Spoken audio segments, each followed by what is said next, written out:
Hello, everybody. I am excited today to talk to you about biking skills and drills. This is part one of a three-part series. And today we're going to focus on hand positioning, pedaling, and shifting. And we'll finish off the presentation by talking about a couple of cycling drills that are specific to pedaling and making you more efficient. Okay, so first of all, let's talk about the purpose of skills and drills on the bike and what that helps you to accomplish as a triathlete. First and foremost is help you to ride safely or safer than you currently are, to improve your performance, which is always a key factor in developing your skills. Be able to develop a lot of efficiency on the bike, which will go back to improving your performance, enhance your riding abilities, which comes into play, especially when you're riding in big groups. And then lastly, it really helps you to adapt to conditions out on the course on the fly. So as things change, as the weather changes or the terrain changes, then you're able to make it adaptations because your skill level is high. Okay, so let's jump right into things and talk first about hand position. And these are just some general guidelines to go by. First of all, change your hand positions about every 10 minutes. That's not a hard fast rule, but the key is just to make sure you change your hand positions regularly as you ride. And you can see here below, these are some common places where you put your hands on your bike, on your handlebars. And that really just prevents you from getting numbing sensations and tingling and just some rawness on your hands, throughout the ride. Always grip your bars comfortably for most of the ride. Typically, you don't want to grab real tight and real hard, but you don't want to be real loose and open-handed either. You always want to have some control, but if you grab your handlebars really tight, sometimes your shoulders will get tight, your arms get tight, and it wastes a lot of energy and doesn't make for good handling and bike skills. You may even find yourself wanting to flex your hands a little bit, throughout the ride, just to kind of get some blood flow back into them and loosen them up. Okay, so let's talk about hand position as it relates to different terrain and different situations. So these two positions up on the hoods here and then on the top of the bar, those are the most common places for where most people will ride for most situations, most terrain. These two situations up on the hoods are typically good for being able to keep your hands close to the brake, and in case those needed. This situation here, a lot of times people will ride in that when they're in a small group or by themselves, and it's kind of just a nice relaxed pace. The times when these positions are not used typically are on a steeper downhill or downhill with a lot of frequent turns. And I'll get into where your hand position will go for that type of riding. Okay, so when you get into this position here, where your hands are down on the drops and you've got very easy access to your brakes, most of the time you're going down some type of steeper descent, and that descent has a lot of turns in it. And this allows you to lower your center of gravity on the bike and be able to adjust your body position more easily on the bike to handle the steep gradient and to handle those turns as you go down that descent. This position here, particularly on the drops down in here, probably you can still consider that to be a position where you're going down on a steeper descent, but because your hands, especially this position here, are farther away from the brake, you're probably going to be on a more gradual descent. Or if you don't have any kind of clip-on bars here for an aero position, then typically when you're riding hard on the flats is when you're going to be in this position. And again, you're lowering your center of gravity, but also you're putting yourself in a much more aero position when your hands are down on this part of the bar. So obviously that helps you a lot, being able to keep a hard effort on the flats. Okay, then when you look at this position here, again, going back onto the hoods or onto the top bar, I mentioned this is some of the most common places for your hands to go. This is also where your hands will typically be on longer, steadier climbs. And this allows you to put a little pressure against the top bar here. And you either push or pull on the top bar in order to drive a little bit more of your power into the pedal stroke. If the climb is a little more gradual, then you can put your hand in this position. And both these are good to use throughout the climb, especially if it's a longer climb that takes good 10, 15, 20 minutes, maybe, even up to an hour. Just like you would on the other parts of the ride, change up your hand position. And these are two of the most common ones that'll be used on that longer, steadier climb. On the steeper climbs, typically you're going to be in this type of a position here, but you're also going to have to come out of the saddle at various points along the way just to maybe create some extra momentum or just to stretch your back, that kind of thing. And then you put your hands right out here on the ends of the hoods and get your upper body and shoulders and head over top the front end of the frame of the bike. That way you can put a lot of extra power in those pedal strokes and redistribute your weight forward to help maintain that momentum. So in terms of triathlon, so all those examples are all relative to having a non-triathlon bike, right? They, standard bars on those bikes, but and if you have a triathlon bike though, that one that is specifically set up as a triathlon bike, you're probably going to have aero bars similar to this. Okay, and the positions that I mentioned earlier that are the most common, where your hands are on the top of the bar or next to the brake hoods, that is similar to the position that you see on these bars here. And these are typically known as bullhorns here. And you can use those on most rolling terrain, most ascending and descending, except for your really steep pitches. And then you got to be a little careful with those, because the tri-bike is not really designed for going down really steep hills. And so you really want to make sure that your hands are up here near the brakes. Typically, you don't put your hands against the bar here for any type of riding. So keep that in mind. And on gradual descents with no curves, typically you could, as a skilled rider, be in the aero position, but I don't usually recommend that for intermediate or beginning triathletes. Always be up here on your standard drops on your bars. But when you hit the flats, certainly that's why you have aero bars, whether they're clip-ons or a full cockpit like this. Certainly be in the aero position. That saves you a lot of energy and is able to, you're able to go a lot faster, obviously, in your tri position than you would in your standard road bike position. Okay. All right. So that kind of concludes the portion on hand position relative to some of the items that I wanted to cover. But I wanted to have you review this particular video, which is a good video put out by the Global Cycling Network.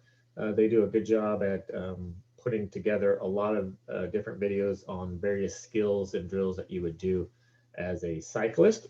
And as a triathlete, they also have a Global Triathlon Network, which does the same thing for triathlon specific bikes.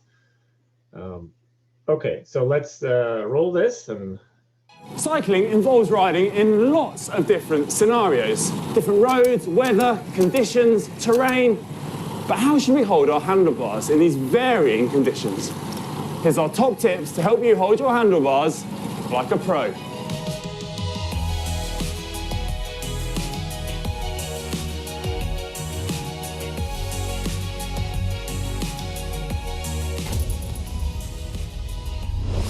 Firstly, don't try to copy the pros too much. They've developed their skills over a whole lifetime. And when they're racing, they're on closed roads, so it is a lot safer. Always try to keep a good grip on the bars. And please, please, please, don't rest your forearms on the bars like this. If you hit a hole or an unexpected bump in the road, it's really easy to lose control and can cause a crash.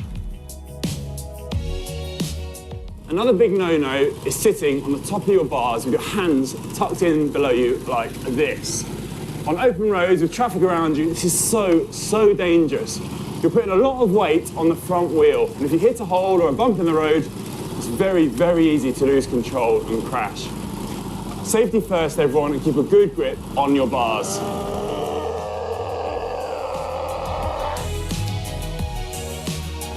Riding on the drops is a great way of staying aerodynamic during those hard, fast efforts. However, it can be quite daunting, especially when you're not used to it. It can be difficult to stay in that position. We recommend staying on the drops for 5 minutes at a time during every ride. Build it into your rides and you'll gradually get more used to it. And over the long run, you'll save a whole heap of energy, especially in group rides where you can get low, tuck in out of the wind and stay more aerodynamic. Use the brake hoods to find a comfortable position to ride in throughout most of your ride. I like to use the space between my thumb and my index finger to grip the brake hoods like this. It means you have easy access to the gears when they're needed by simply moving your finger down below the brake hoods. But also, and most importantly, you can quickly access the brakes if you do find yourself in a tricky situation. Everything is right there at your fingertips, so to speak.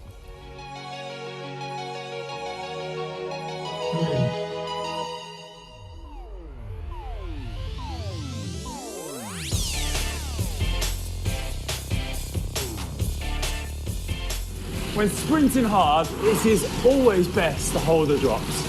You'll have a much better grip on the bars here, and it will allow for better power transfer during those huge sprints. Okay, my sprints aren't that huge, but your guys' sprints are definitely bigger than mine, so pay attention to this one.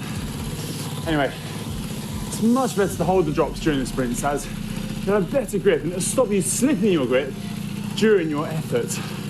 It'll also allow you to tuck down low at the front, staying more aerodynamic, and will lead to a much faster sprint.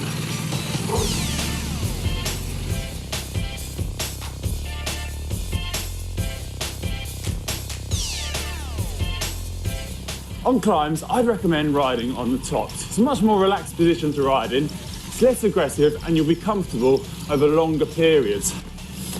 Also, I'd really recommend changing your position up throughout a longer climb. This can really help you to stay relaxed. Also, get out of the saddle, stretch the muscles a bit. You don't want to be too constrained to one position over such a long period. Stay comfortable and you'll go further and also faster. Try to always keep a firm grip when out riding on the roads that won't be knocked away by an unexpected stone or pothole. You don't want to be too relaxed, because if you are, you can lose concentration if you do hit one of these potholes, causing you to lose your grip and potentially crash. But at the same time, don't over-grip those bars. This can cause a lot of muscle tightness, especially in your shoulders. So try and relax this part of your arms, and a good tip to always keep your thumb and forefinger locked together on the bars. If you do hit a pothole, it acts as kind of a safety net, stopping you from losing that all-important grip on the handlebars. The key is to be safe, but also comfortable.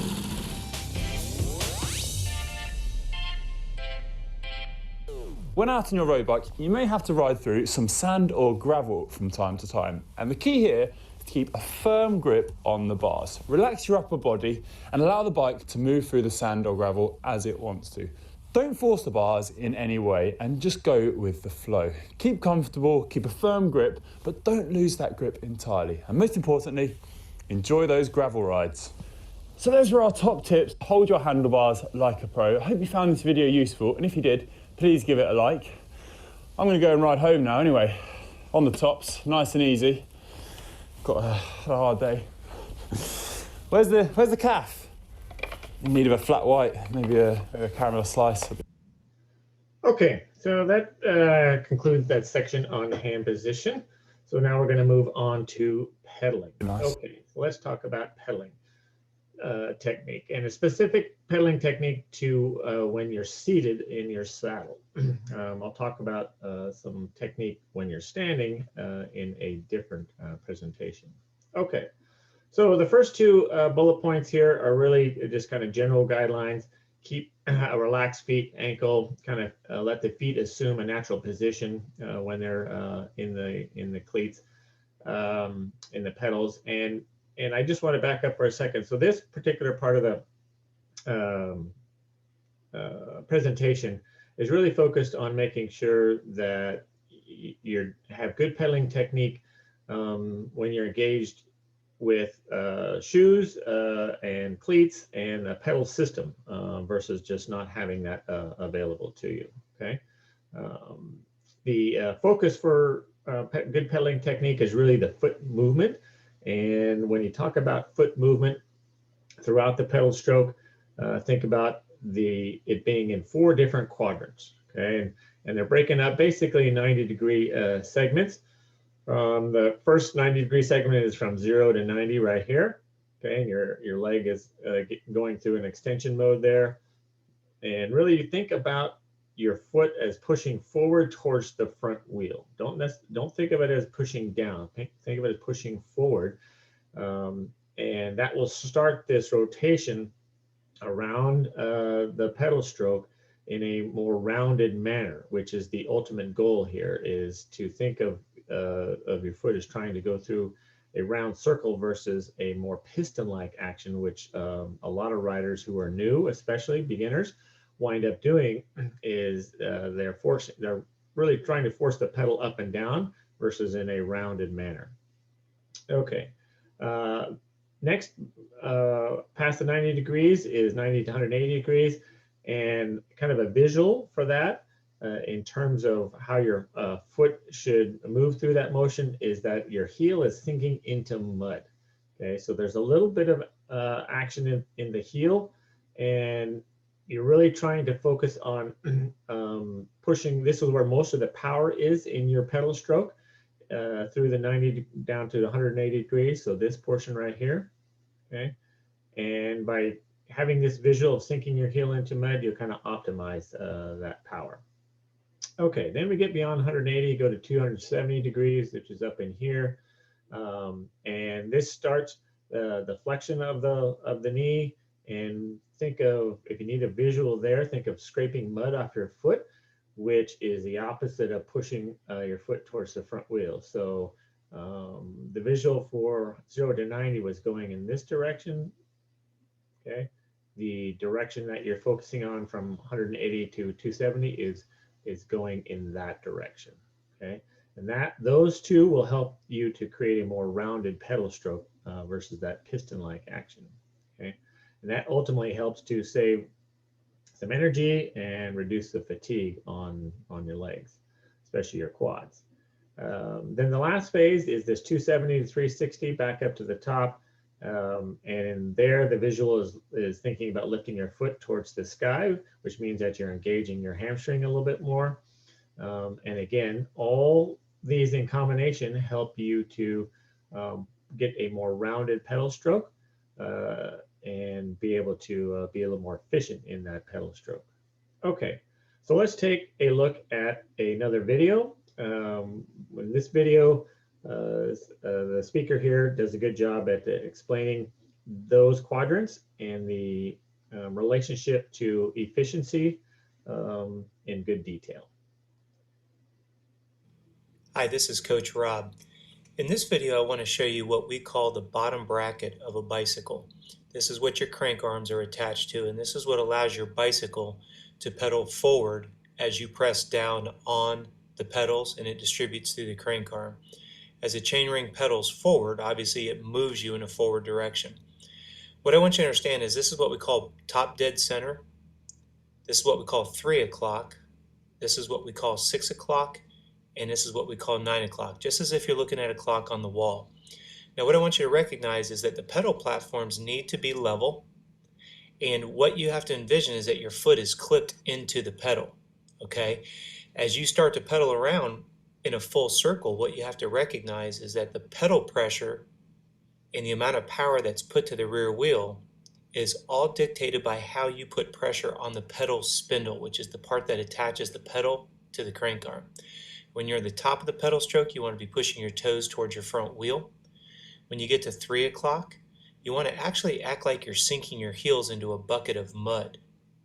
What that's doing is that's indicating where the pressure is being applied to your shoe, your pedal spindle, into the crank arm, and ultimately the chain.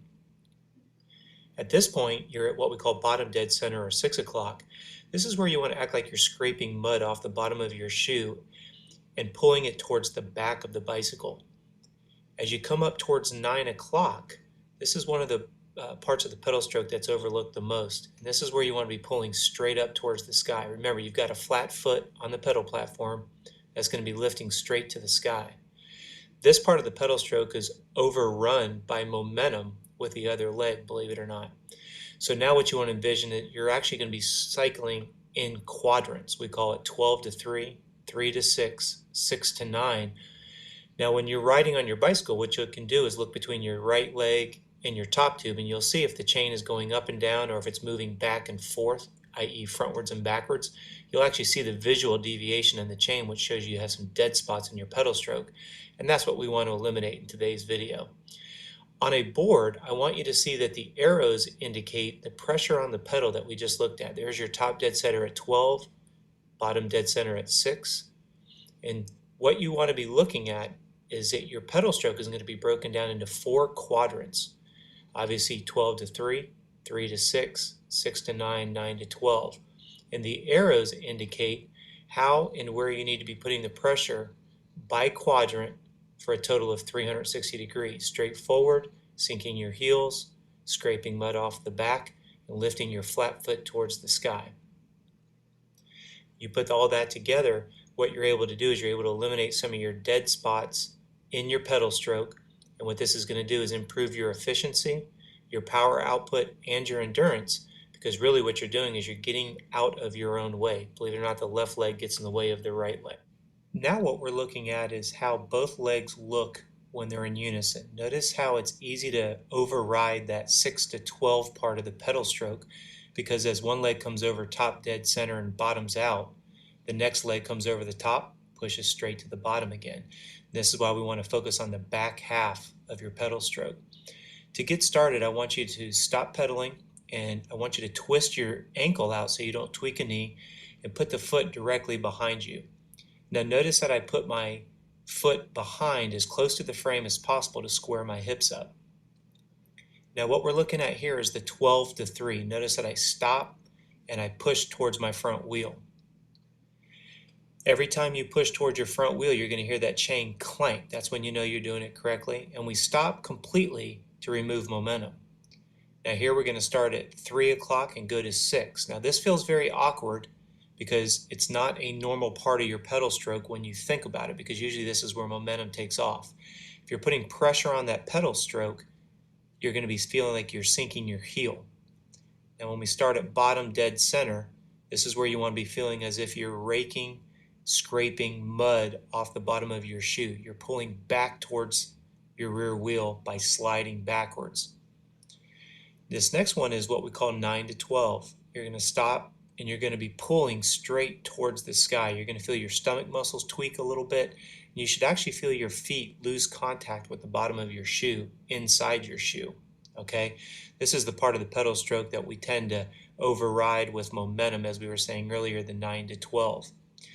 What it should look like when you put it all together, notice I'm still using only one leg. You'll notice my other leg is still close to the frame and back. My hips are squared off. And what I'm doing is I'm looking down between my right leg and my top tube, and I'm looking at my chain, trying to identify any dead strokes, any dead parts of my pedal stroke, where I'll notice the chain starts to clank. Now right there what I did was I was letting momentum get a hold of me, so I stopped the bike completely, and I resumed trying to keep as much pressure on the pedal as I can for 360 degrees. Now, in between doing the isolated leg drill on my right and my left leg, I just spin easy for a couple minutes. And what I'm just trying to do is get my hips square back up. Now, what I want you to recognize right here is I've slowed everything down. If you watch my pedal platform, my feet, our goal is to keep them as flat as possible through 360 degrees. As I come over the top of the pedal stroke, I'm pushing forward, I'm sinking my heels, I'm pulling backwards, I'm lifting up. Now, the reason why I slowed it down is so that you can see the foot itself. When you slow everything down, you start to recognize that momentum can be your best friend or your worst enemy. And when it comes to efficiency on the bicycle, you want to really be thinking about your pedal stroke in 4 quadrants, as we've discussed in this video today. Go back to normal pedal stroke. This is about an 80 cadence. Notice that the chain is staying nice and tight. And again, this is a mental conscious choice and an effort. So I hope you found this advantageous. Please visit us at coachrob.com. Okay, all right, so that concludes our section on pedaling. So next we're going to move on to shifting. And shifting, in this section, we're not really talking about how to shift per se.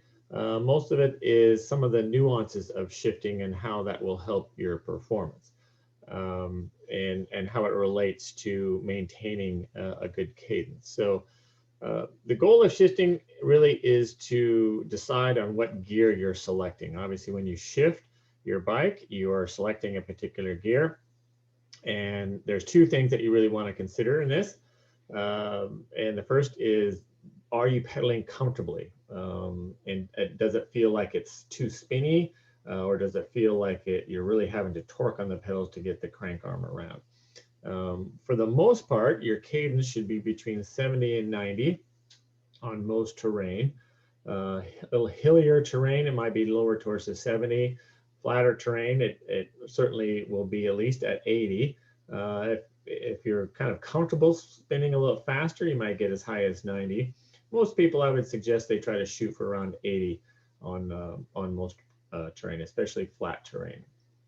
Now, if you're a beginner, just for basics, your right lever really is controlling the back cog on your bike, and that back cog really is fine-tuning the efforts required to pedal.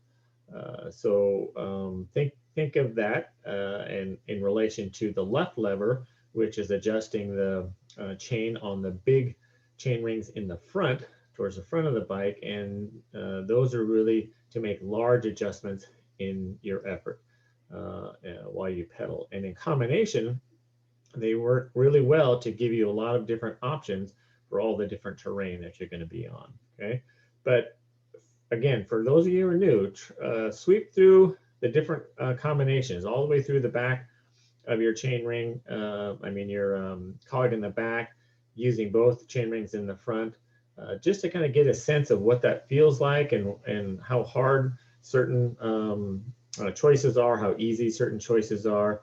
One of the big no-nos in terms of your choices is not to do cross-chaining. And that cross-training really is going to be explained here in this video. So I'm not going to go into too much detail with that. So check this out.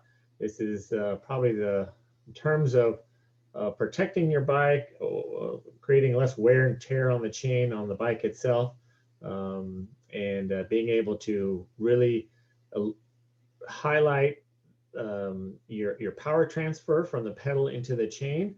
This is something you don't want to do. Okay.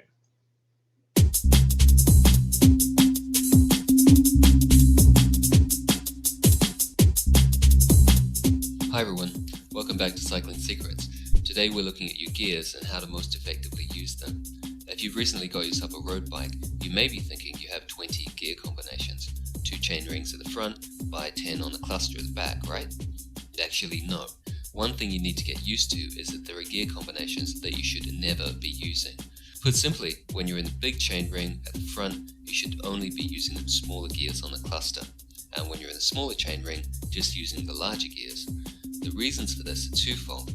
These graphics make it a little more extreme just to make the point, but this extreme angle that the chain has to bridge when you're using the gears in this way will wear out all of your componentry much faster. Secondly, you'll be losing torque due to inefficient power transfer. The straighter the chain, the more direct power transmission, so faster for longer. So, when changing down through the gears, change down halfway through the cluster, then change to the smaller chainring at the front, then change down through the rest of the gears, and vice versa on the way back up, like this. But not like this. With a little attention to this, you'll find it easy to do. Often, if you stumble into a less efficient gear combination, your bike may let you know. Unusual sounds from your drivetrain as the chain is pulled against things it shouldn't be in contact with is a dead giveaway. A quick glance will let you know what you need to do to adjust things until this becomes second nature. That's it for now. Here's to a longer lasting drivetrain and better power transfer. Okay, until next time, have fun, and remember, whatever you want, let us know. Okay. Thanks again. Hi. So let's kind of continue our talk on shifting and gear selection. The focus has been more on beginner triathletes. So now the rest of this part of the discussion is going to be for all levels, all the way up to advanced levels of cyclists. So again, I mentioned it at the beginning. The goal of shifting is to maintain a good cadence, and I suggested between 70 and 90, with 80 kind of being, that middle of the road. So keep that in mind, that as you're riding, you're always going to be shifting throughout the ride to be able to manage this this cadence and the right level at which is comfortable for you. Okay. Typically on rolling courses, you're going to be shifting a lot more than you would, let's say, on flat courses or where there's just steady effort along the way. Flat course, typically you're in your big chain ring and in the middle gears on the rear of your cog. On steady climbs, okay, that are at least 5 minutes or more, typically you're going to be in your small chain ring and a variety of gears in your cog. Now, if that steady climb is at a very low gradient, like maybe 2%, 1%, then you might actually be in your big chain ring if you're a strong rider. Okay. Then you get to these steeper climbs, and no matter what the distance of those climbs, typically you're in your small chain ring and your easiest gears in the back. Okay. All right. So that kind of covers the three areas of skills for our presentation today. Now I'm just going to cover two basic bike drills that will help you to improve those skills. Okay. And the reason that we do bike drills is, again, to kind of help you master your abilities on the bike. But there are some practical things that you want to do when you're doing these drills. One is to certainly practice them in a parking lot, on grass, or certainly in some kind of closed course where there's no cars, nobody else can bother you, so you can kind of concentrate on these particular drills. Start with the basics, and when I talk about the drills, I talk about the drill itself, and then I have some basic levels for beginners and some advanced, more advanced riders. And when you start with the basics, as you get stronger and better at doing them, then you can progress to more advanced drills, or just advanced in how you do that drill itself. Okay, so let's take a look at the first drill. One is, and these two drills, let me back up. These two drills are really focused on pedaling technique. Drills that will actually help your skills and abilities on the bike, I will cover in the next presentation. Okay, so one-leg cycling. Purpose of one-leg cycling is really to improve your pedaling dynamics and efficiency. And there's some key things that you want to do when you do this particular drill. One is to remain in your saddle. You're going to typically do this on flat terrain. You can do it on very shallow grades if flat terrain is not available to you. You're really trying to focus on getting even pressure throughout the pedal stroke. We talked about pedaling earlier, and some people wind up pedaling in a piston-like action, but they don't really feel that piston-like action when they're pedaling, because each foot is helping the other to get through the pedal stroke. But when you go to one foot, you can really see how you may be that type of a person, because you won't have that even pressure going around the pedal stroke. Okay. A key to helping you do that, again, is thinking about that pedal stroke, pedal front to back and not up and down.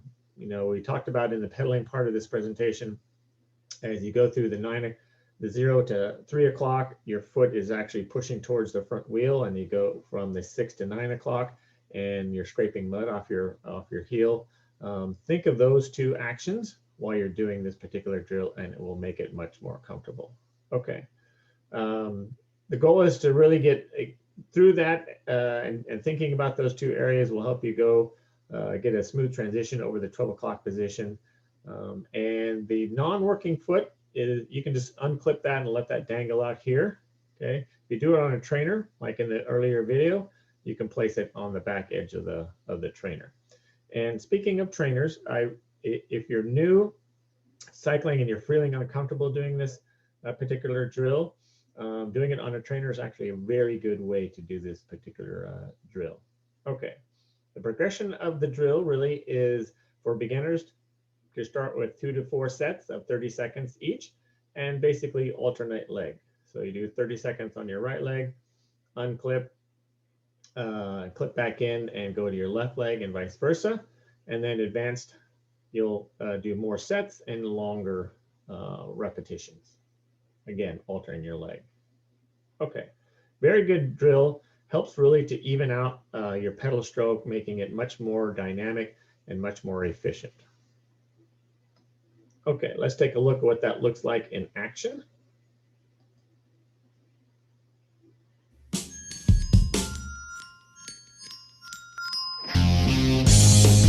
Hi, this is Matt from Bike Bug Coaching.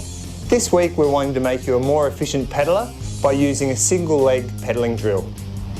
This drill will help to smooth out your pedal stroke and make your pedaling technique more efficient. You want to unclip one foot and pedal with one leg using an easy gear. You may notice that getting through the 12 o'clock position at the top of your pedal stroke isn't as smooth as the rest of the stroke.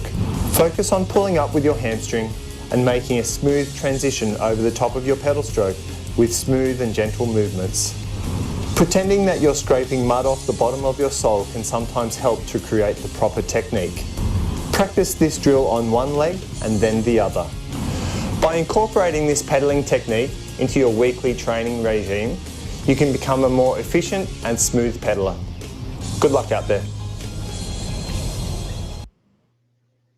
Okay, all right, let's take a look at the next drill, and that's a high cadence drill. The purpose of this drill is very similar to the one-legged drill. You're trying to create better pedaling dynamics and efficiency, but that efficiency is really focused on neuromuscular efficiency. And what I mean by neuromuscular is the timing of when your muscles fire and turn on, turn off, in order to make that pedal stroke nice and efficient. And there's different muscle fibers that are used at different parts of the pedal stroke, and they all have to be engaged when they're needed, but then not engaged when they're not necessarily needed. So that's when this high pedaling cadence really helps to refine that. So similar types of things we want to consider in this particular drill is the one-legged drill. You want to remain in your saddle when you do it. Try to do it on flat terrain. You can do it on very low 1%, 1.5% grades. Cadence is typically pretty high, 95, maybe up to 105 RPMs. Remember, your standard RPMs is around 80 or so. Even pressure on the pedals again. Okay. Pedaling front to back and not up and down, very similar to one-legged riding and just your normal riding, but it really comes into play when you're doing this fast cadence. Because ultimately, when you do this fast cadence, you want that smooth transition over the 12 o'clock position, just like in one-legged drills, but you want to feel like you're floating off the saddle. You don't want to feel like you're bouncing. If you feel like you're bouncing on the saddle, then you're putting too much pressure on the downward part of the stroke. If you're just floating off the saddle, then you're getting that front to back pressure on the pedal. Okay, drill progression in this particular drill is 2 to 3 sets for beginners, 4 to 6 for advanced. Beginners 30 to 60 seconds on each leg with a minute rest in between. Okay, and then for advanced, you might go as high as 1 minute, or excuse me, 3 minutes on each leg, and have 1 to 2 minutes of rest in between each reps. And these can be incorporated into any ride that's typically kind of relaxed and easy, just like the one-legged drill. Okay, you can purposely do these types of drills in areas that are closed off and closed course if you want to, but most of the time, since these are pedaling type drills, then you can just do them as part of the ride. Okay. Hopefully you got a lot of good tips and information out of this particular presentation on cycling skills. So incorporate these into your daily training and think about them as you're riding on each of your rides, whether it's a slow and easy, moderate, or hilly ride, and you'll get that much better and that much more efficient. Okay, until next time.